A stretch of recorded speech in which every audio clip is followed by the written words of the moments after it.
Ce premier débugage sur les quêtes, nous allons vérifier en premier lieu l'état du state of quest pour notre NPC qui doit récupérer la quête.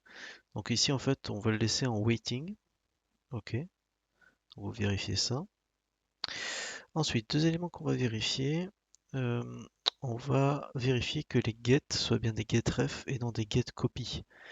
Dans notre BP Hero, à cet endroit-là, donc ici en fait, je vérifie que la quête de numéro soit terminée. Ok.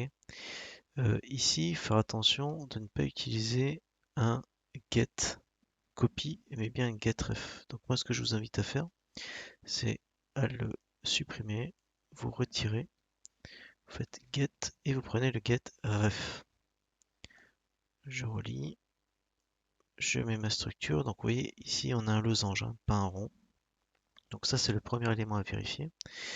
On va vérifier la même chose d'ailleurs sur le update picto du BP NPC Quest parent. Donc on va aller dans le BP NPC Quest parent. On va aller dans update picto. Et ici c'est pareil, vous voyez là j'ai un rond. Donc c'est que je suis pas bon. Donc je vais supprimer cet élément là. Et je fais un get ref. Là cette fois-ci j'ai un losange. Donc là c'est bon.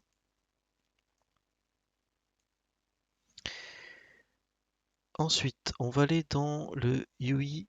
Je vais compiler Quest Info. Donc dans le UI Quest Info, vous avez tous ces éléments-là, hein, qui nous permettent, lorsque je clique, d'accepter une quête, si c'est une quête de collect ou un find NPC. Et ensuite, j'ai le unclicked btn finished de collect et de find NPC. Alors à cet endroit-là, ce que je vais vérifier, c'est lorsque je finis une quête, donc c'est sur la partie basse, hein, le unclicked btn finished, je vérifie que le update picto soit fait pour le NPC recipient, mais également pour le sender. Donc je vais tirer un peu ça. Ici, je vais afficher, alors je peux enlever d'ailleurs le dependency num. Je vais prendre le sender, voilà. Et donc je vais également faire une mise à jour, donc je fais un copier-coller, hop, pour le sender. Ben ça d'ailleurs, là je le fais pour le find NPC, mais il faut également que je le fasse au-dessus. Donc je vais sélectionner ça, je vais le déplacer. Pareil, hein, je fais un copier-coller. Et donc là, le target, je vais également le faire pour le sender. Voilà, ça sont les premiers éléments. Alors, je vais tester pour savoir justement où ça en est. Donc si je mets un play, donc là, ce qui m'intéresse, c'est la quête ici. Donc j'ai le waiting qui est toujours affiché. Ça, c'est parce que je l'ai mis en waiting, ça pose problème d'ailleurs. Pour ce problème donc de point d'exclamation qui s'affiche constamment, on va retourner dans le BP NPC Quest parent. Alors c'est peut-être moi qui avais fait une modif. Voilà, là je suis en waiting, donc on va mettre de base en return. Alors d'ailleurs je vais en profiter ici pour tout sélectionner, toute cette partie-là.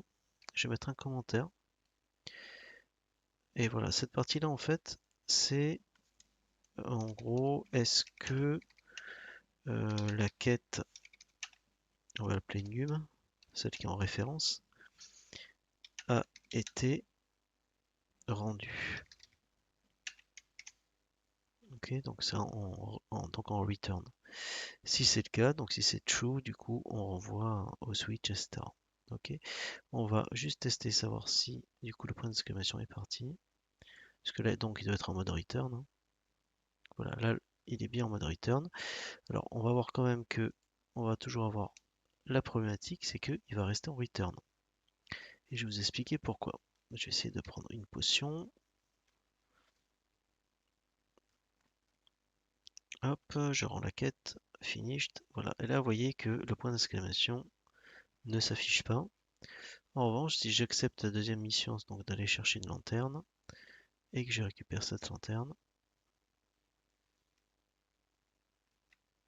hop, voilà, là, vous voyez que le point d'exclamation s'affiche bien.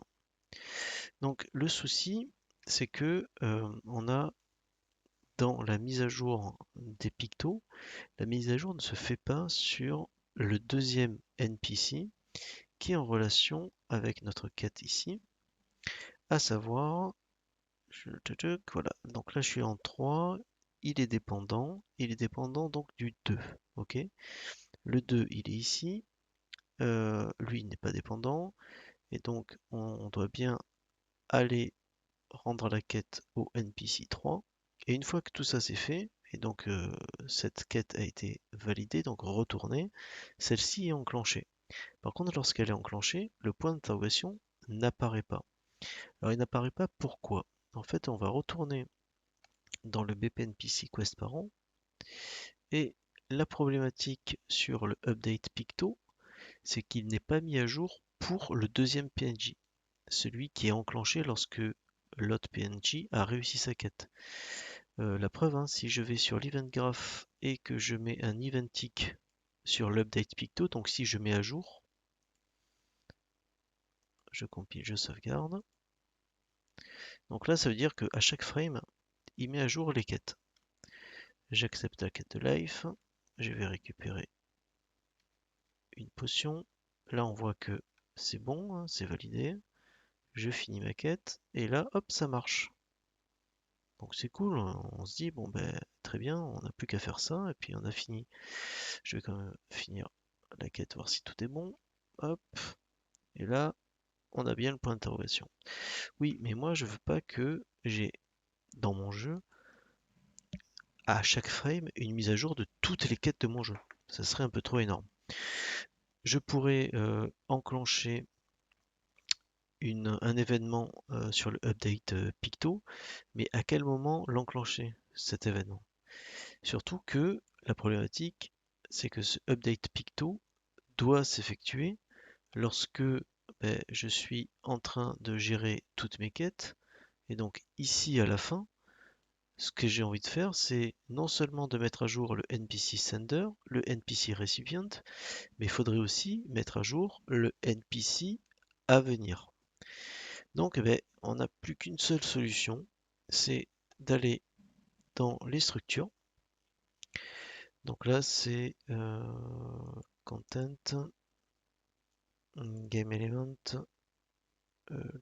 Quest. Voilà, on va ouvrir donc les structures de quête. Dans cette structure de quête, on va rajouter un nouvel élément ici. Donc on va faire un nouvelle variable. Cette nouvelle variable, ça va être les mêmes que les autres d'ailleurs, hein. Ça va être une variable, je vais le mettre ici, voilà, qui sera un NPC et on va l'appeler NPC dependent. Voilà, donc en gros, on va dire quel est le euh, personnage non joueur qui dépend de la quête. Ici, on va reprendre un BP NPC quest parent. Donc je sauve. Là, on va devoir faire un save all hein, parce que forcément, on a tous les éléments qui sont un peu éparpillés partout dans le jeu.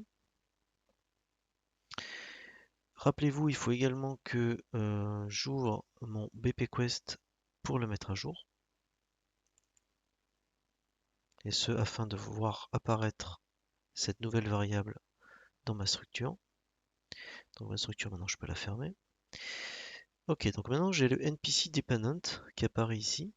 Et je vais demander à faire tout simplement une mise à jour sur cet élément-là. Avec le update picto. Voilà, que je vais placer quelque part, hein. Je vais mettre en lien mon NPC. Voilà. Je pourrais. Alors il faut que je le mette. Ouais, je vais le mettre à la fin. Alors, pour faire un peu propre, je vais faire comme ça. Je peux mettre également le NPC dépendant là, hein. toute façon, c'est la même fonction. Là, je relis après le système de récompense, je relis le update picto. Là, on est bon. Je compile. J'ai encore une dernière chose à faire. C'est à renseigner justement dans mes quêtes quel est ce NPC dependent. Donc, je regarde ici. J'ai NPC dependent pour le 2. Je vais mettre donc mon NPC 02. Et ici, je peux pas laisser en known. On va quand même tester, mais vous allez voir, il va m'afficher un message d'erreur.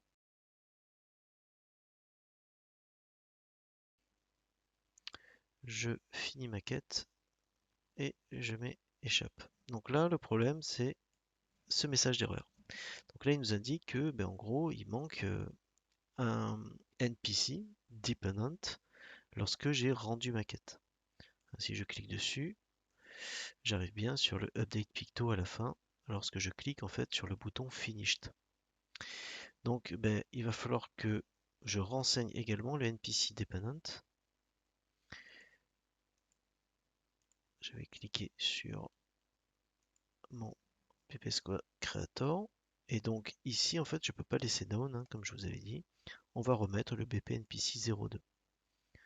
Voilà.